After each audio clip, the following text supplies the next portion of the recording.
एक बार फिर से आप सभी का स्वागत है। हम अध्ययन कर रहे हैं गिनती की पुस्तक का और अब समय है कि हम उसके 22वें अध्याय पहले वचन से आगे का अध्ययन करें। यहाँ 22वें अध्याय से लेकर के 25वें अध्याय तक आपने पढ़ा होगा। यहाँ राजा बालाक और बिलाम के विषय में बताया गया है। जैसा कि हम यहाँ पर देखते हैं कि जो राजा बालाक है, इजरायलियों को देख करके, उनकी संख्या को देख करके घबरा जाता है और वो बिलाम नबी से ये कहता है कि इनके विरोध में भविष्यवाणी करो और इनके विरोध में श्राप दो ताकि मैं इजरायलियों से प्रबल होने पाऊं। और वहां पर हम देखते हैं कि बड़े ही अद्भुत रीति से बिलाम की गधी के द्वारा भी परमेश्वर ने वहां उसका मुंह खोल करके बिलाम को चेताया है। लेकिन बिलाम ने बार बार पैसों के लालच में आकर के, वो जानता था कि परमेश्वर यहोवा इजरायलियों के साथ है, उसके बावजूद भी उसने बालाक के कहने में आकर बार बार वो प्रयास किया है। तो पहले तो हम ये बात करेंगे कि ये बिलाम कौन है। बिलाम के विषय में हम नए नियम में पढ़ते हैं। यहूदा की पत्री में हम देखते हैं झूठे शिक्षकों के लिए जो उदाहरण यहूदा ने दिए हैं, केन, बिलाम और कोरह, उसके विषय में हम अच्छी तरह से अध्ययन कर चुके हैं। केन जो है घमंड को और ईर्ष्या को दर्शाता है, बिलाम लालच को दर्शाता है, लोगों को गलत बातों के लिए उकसाने वाला दर्शाता है, और जो कोरह है वो विद्रोही के रूप में दर्शाया गया है। तो हम इसके विषय में अच्छी तरह से अध्ययन कर चुके हैं। और प्रकाशित वाक्य उसके दूसरे अध्याय उसके 14वें वचन में भी प्रभु यीशु मसीह ने बिलाम की शिक्षाओं का जो है वहां उदाहरण दिया है कि मुझे तुम्हारे विरोध में कहना है कि तुम बिलाम की शिक्षाओं पर अपना मन लगाते हो। तुम में से कुछ लोग बिलाम की शिक्षाओं पर मन लगाते हैं जो कि व्यभिचार करना और मूर्ति पूजा करना सिखाते हैं। तो यहां पर हम बिलाम का वर्णन देखते हैं तो नए नियम में बिलाम को एक लालची और लोगों को परमेश्वर के विरोध में भड़काने वाला दर्शाया गया है। और पुराने नियम में हम देखते हैं, जब हम यहोशू की पत्री को पढ़ेंगे, माफ कीजिएगा, यहोशू की पुस्तक को पढ़ेंगे, तो वहां हम देखेंगे कि बिलाम को घात कर दिया जाता है। तो यहां हम देखते हैं ये जो बिलाम है, ये परमेश्वर यहोवा का ही नबी है, ये किसी और परमेश्वर का नबी नहीं है, क्योंकि इससे जो बात कर रहा है वो परमेश्वर यहोवा कर रहा है और ये इजरायली भी नहीं है। तो बिलाम एक गैर इजरायली परमेश्वर का नबी है जो कि लालची नबी है, पैसों के खातिर परमेश्वर की बात को अनदेखा करने वाला नबी है। और यहां पर हम देखते हैं कि जब राजा बालाक ने बिलाम से कहा कि तू मेरे विरोध में, तू इजरायलियों के विरोध में भविष्यवाणी कर, तब वो वहां पर उसके लिए भविष्यवाणी करने के लिए तैयार हो जाता है। जबकि परमेश्वर का वचन उसके पास आता है कि तू इजरायलियों के विरोध में कोई भी बात मत करना, क्योंकि वो मेरे चुने हुए लोग हैं, मैंने उन्हें आशीष दी है। लेकिन फिर भी वो उस राजा बालाक की दी हुई पेशकश, जो कि उसने बहुत ही धन दौलत और सारी चीजें उसे दी थी, उसको मान करके अगले दिन सुबह अपनी गधी पर बैठ करके जाने के लिए तैयार हो जाता है। और वहां पर हम देखते हैं जो बिलाम की गधी है उसको परमेश्वर का दूत एक नंगी तलवार लिए हुए दिखाई देता है और वो वहां जाने से रुक जाती है। और वहां पर बिलाम उसे बहुत मारता है, पीटता है और बार बार ऐसा करता है। और ऐसा होता है कि वहां परमेश्वर फिर अंत में बिलाम की गधी का मुंह खोल देता है और वो बिलाम से कहती है कि तुम मुझे क्यों मारता है?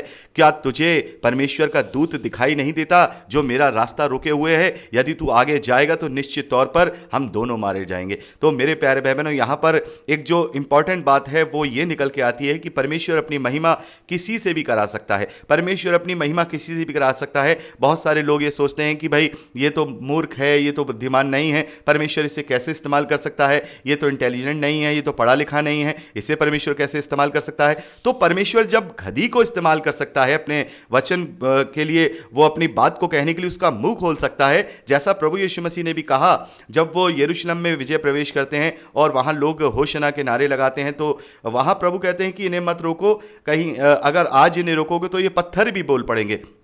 तो परमेश्वर अपनी महिमा किसी से भी करा सकता है, परमेश्वर अपनी बात को किसी से भी कहलवा सकता है। तो ये बात हम यहां पर इस बात को जब देखते हैं तो इससे वो प्रूफ होती है। तो यहां पर हम देखते हैं कि बिलाम इतने सारे इंडिकेशन जानने के बावजूद भी वो सारे वो काम करता है। और हम देखते हैं कि परमेश्वर ने उससे कहा कि ठीक है तू वहां जा, लेकिन जो मैं तुझसे बुलवाऊंगा तू वहां पर बोलना।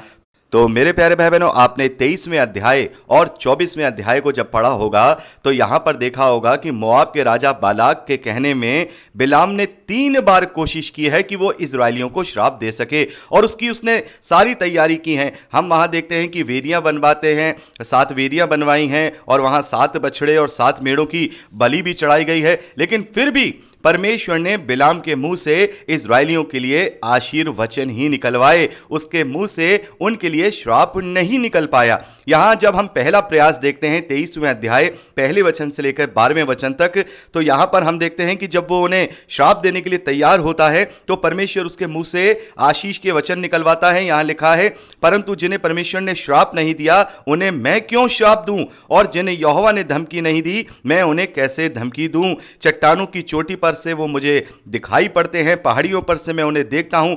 वह ऐसी जाति है जो अकेली बसी रहेगी और अन्य जातियों से अलग गिनी जाएगी। याकूब की धूली के किनकों का कनकों को कौन गिन सकता है, या इजराइल की चौथाई की गिनती कौन कर सकता है। तो आपने सब यहां पढ़ा होगा। तो यहां हम देखते हैं कि इस प्रकार से भलाई की और आशीर्वचन के ही जो बातें हैं बिलाम के मुंह से निकलती हैं। और यह सुनकर जो मोआब का राजा बलाक है वो कहता है, तूने मुझसे यह क्या किया, मैंने तो तुझे अपने शत्रुओं को श्राप देने के लिए बुलाया था, परंतु तूने उन्हें आशीष ही आशीष दी है। बिलाम ने उसे उत्तर दिया, जो बात यहोवा ने मुझे सिखलाई, क्या मुझे उसी को सावधानी से बोलना ना चाहिए। तो इस प्रकार से हम देखते हैं कि बिलाम ने वही बात बोली जो परमेश्वर ने उसे बुलवाई। अब दूसरा प्रयास हम देखते हैं 13वें वचन से लेकर के 26वें वचन तक। वहां पर हम देखते हैं कि एक और बार राजा बलाक के कहने में आके बिलाम वहां दूसरा प्रयास करता है कि वो शायद यहां से वो उन्हें जो है श्राप दे सके। तो वो वहां से दूसरी जगह पे चले जाते हैं, लेकिन वहां पर हम देखते हैं कि बिलाम के मुंह से जो बातें निकलती हैं वो ये है, 19वें वचन से मैं पढ़ रहा हूं, ईश्वर मनुष्य नहीं कि झूठ बोले और वह ना आदमी है कि अपनी इच्छा बदले। क्या जो कुछ उसने कहा उसे वह ना करे, क्या वह वचन देकर उसे पूरा ना करे। देख, आशीर्वाद ही देने की आज्ञा मैंने पाई है, वह आशीष दे चुका है और मैं उससे पलट नहीं सकता। तो मेरे प्यारे भाई बहनों, यहां दूसरी बार परमेश्वर ने बलाम से यह कहलवाया है कि मैं मनुष्य नहीं हूं जो मैं पलट जाऊं। मैं परमेश्वर अपनी बात से कभी नहीं पलटता। एक बार जब मैंने इन्हें कह दिया है कि मैं इजरायलियों के साथ हूं, इजरायलियों के साथ मैं रहूंगा, तो मैं उसे अब पलट के कुछ और नहीं कर सकता हूं। तो इस प्रकार से दूसरी बार भी हम देखते हैं कि बलाम के द्वारा आशीर्वाद के वचन ही निकलते हैं। और तीसरी बार हम देखते हैं, तीसरी बार फिर से वो प्रयास करते हैं। 27वें वचन से लेकर के 24वें अध्याय लास्ट 25वें वचन तक आप इसे पढ़ सकते हैं। वहां पर ये लोग प्रयास करते हैं, लेकिन फिर भी वहां परमेश्वर ने इजराइल के लिए आशीर्वचन ही निकाले हैं, अच्छे वचन ही निकाले हैं, आशीष के वचन ही बिलाम के मुंह से निकलवाए हैं।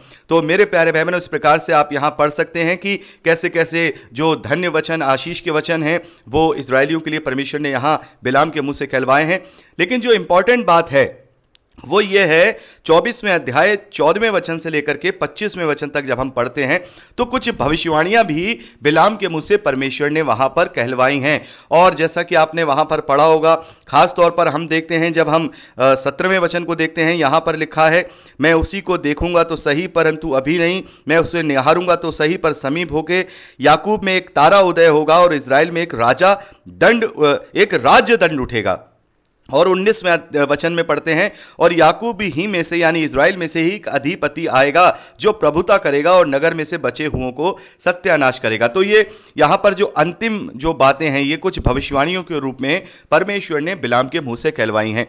और इस भविष्यवाणी को लेकर ज्यादातर जो स्कॉलर्स हैं वो अलग अलग बात करते हैं। कुछ स्कॉलर्स कहते हैं कि ये प्रभु यीशु मसीह के विषय में भविष्यवाणी है, क्योंकि वही दाऊद की राजगद्दी पर जो है विराजमान होगा, इस प्रकार की भविष्यवाणी की गई है। कुछ लोग कहते हैं कि ये राजा दाऊद के लिए की गई हैं, लेकिन अगर हम इसे राजा दाऊद के लिए माने तो भी ये भविष्यवाणी फिट बैठती है। यदि हम प्रभु यीशु मसीह के लिए भविष्यवाणी माने तो भी ये फिट बैठती है, क्योंकि प्रभु यीशु मसीह दाऊद की संतान कहलाया गया और आत्मिक रूप से वो अब दाऊद की राजगद्दी पर सवार होकर अनंत काल का राजा है और वो राजाओं का भी राजा है। तो ये इस प्रकार की भविष्यवाणी आप यहां पर देख सकते हैं जो 24वें अध्याय में 25वें वचन तक बताई गई है। तो इस प्रकार से हम देखते हैं कि तीनों बार प्रयास करने के बावजूद भी जो मोआब का राजा बालाक है और जो बिलाम है, जो लालची बिलाम है, वो बार बार प्रयास कर रहा है। मेरे प्यारे भाई बहनों, जब एक बार परमेश्वर का वचन बिलाम के पास आ गया था तो उसे फिर दूसरी बार प्रयास नहीं करना चाहिए था, लेकिन वो लालच में था। वो ये सोच रहा था किसी भी रीति से अगर मेरे मुंह से श्राप निकल जाएगा तो यहां मुझे बहुत धन दौलत मिल जाएगी, मुझे बहुत पैसा मिल जाएगा। इसीलिए जो बिलाम है उसे लालची कहा जाता है, उसे लालची समझा जाता है। आगे जब हम 25वें अध्याय को पढ़ते हैं तो मेरे प्यारे भाई बहनों, यहां पर हम देखते हैं जो बिलाम है उसने बलाक के साथ मिलकर ऐसी चाल चली कि उसने इजरायलियों को व्यभिचार और मूर्ति पूजा में फंसा दिया। यहां पर हम देखते हैं कि उसने कुछ मोआबी स्त्रियों को, जो सुंदर स्त्रियां थीं, जो लड़कियां थीं, उन्हें इजरायलियों के बीच में भेज दिया ताकि वो उनके साथ व्यभिचार करें और फिर वो उन्हें अपने में मिला करके अपने देवी देवताओं की भी पूजा कराएं। इसीलिए प्रभु यीशु मसीह ने प्रकाशित वाक्य उसके 2 अध्याय 14वें वचन में कहा है कि कुछ लोग ऐसे हैं जो बिलाम की शिक्षा पर चलते हैं, और बिलाम की शिक्षा यह है कि वो लोगों को मूर्ति पूजा करना और व्यभिचार करना सिखाता है। यहां 25वें अध्याय में हम कहीं बिलाम का नाम तो नहीं पढ़ते हैं, लेकिन ये जो सारा जो प्लानिंग की है, जो योजना की है, वो बिलाम के द्वारा ही की गई है, और वो हर रीति से बलाक के लिए कुछ ना कुछ ऐसा करना चाहता है ताकि बलाक, जो कि मोआब का राजा है, वो बिलाम को अच्छे पैसे, धन दौलत दे सके। तो ये सारा सब कुछ बिलाम ने ही वहां कराया है। अभी हम 25वें अध्याय का अध्ययन भी अच्छे से करेंगे। मैं आपको एक भूमिका के तौर में बता रहा हूं, और हम आगे यहोशू की पुस्तक में पढ़ेंगे कि जो ये बिलाम है, इसको इजरायलियों के द्वारा घात कर दिया जाता है, इसको भी वहां पर मार डाला जाता है। तो यहां हम 25वें अध्याय पहले वचन से पढ़ते हैं। इजरायली शित्तीम में रहते थे और वे लोग मोआबी लड़कियों के संग कुकर्म करने लगे, और जब उन स्त्रियों ने उन लोगों को अपने देवताओं के यज्ञों में दावत या नेवता दिया, तब वे लोग खाकर उनके देवताओं को दंडवत करने लगे। इस प्रकार इजरायली बालपोर देवता को पूजने लगे। तब यहोवा का क्रोध और कोप इजरायलियों पर भड़क उठा, और यहोवा ने मूसा से कहा, प्रजा के सब प्रधानों को पकड़कर यहोवा के लिए धूप में लटका दे, जिससे मेरा प्रकोप जो भड़का हुआ है इजराइल के ऊपर से दूर हो जाए। तो मेरे प्यारे भाई बहनों, इस प्रकार से हम देखते हैं कि यहां पर जो बलाम है और जो बालाक है, उन्होंने इस प्रकार से इजरायलियों के बीच में ये गलत काम फैलाया ताकि वो लोग अपना ध्यान भटका सकें और वो जो उन पर वो लोग काबिज हो सकें। तो यहां पर हम देखते हैं कि इस प्रकार से भले ही ये योजना उसने बनाई थी, लेकिन फिर भी करा तो इजरायलियों ने ही था। इजरायलियों ने जो किया उसका दंड परमेश्वर ने वहां दिया। और आपने जैसा यहां पर पढ़ा होगा, जैसा मैंने आपसे कहा था, आप इसे पढ़ लीजिएगा, तो आपने यहां देखा होगा कि वहां उनके बीच में मरी फैल जाती है, और उस मरी में लगभग 24,000 इजरायली पुरुष मारे जाते हैं। और वहां पर हम देखते हैं कि एक जो पुरुष है इजरायलियों में से, वो एक मिघानी लड़की को, एक मिघानी स्त्री को डेरे में ले आता है और उसके साथ गलत कार्य करना चाहता है। लेकिन जो हारून का पोता एलियाजार का बेटा है, वो वहां पर, जिसका नाम पिनहास है, वो जाकर उन दोनों का घात कर देता है। उसको इतना गुस्सा आता है परमेश्वर के प्रति जब वो देखता है कि छावनी के अंदर ये गलत कार्य होता है, तो वो अपने उस गुस्से के कारण आकर उनको घात कर देता है। और जब परमेश्वर देखते हैं कि ये मेरे कारण इतना गुस्सा हुआ है और उसने इस प्रकार से यहां इस छावनी में पाप नहीं होने दिया, तब हम देखते हैं कि परमेश्वर का क्रोध शांत होता है और जो मरी उनमें फैली थी वो थम जाती है। तो मेरे प्यारे भाई बहनों, इस प्रकार से हम देखते हैं कि ये यहां पर जो ये मरी फैली है, इसमें भी कम से कम 24,000 मनुष्य मर गए हैं परमेश्वर के क्रोध के द्वारा। तो ये एक बलाम के विषय में और राजा बलाक के विषय में यहां पर लिखा गया है, जो 22वें अध्याय से लेकर के 25वें अध्याय तक हम पढ़ते हैं। और ये जो घटना यहां पर हमने अभी पढ़ी है, जो बलाम की और बलाक की, ये सब मोआब के किनारे पर, मोआब देश में रह करके वहां जब वो पहुंच गए, ये सारी बातें वहां पर होती हैं। तो इस प्रकार से हम देखते हैं कि अब ये लोग जो इजरायली हैं वो मोआब देश में हैं, और अब यहां से वो यरीहो के किनारे, यानी कि जो कनान का जो ऊपरी देश है उसका नाम यरीहो है, जो यर्दन नदी है उसका जो किनारा है, वहां तक का हम देखेंगे उनका सफर होगा।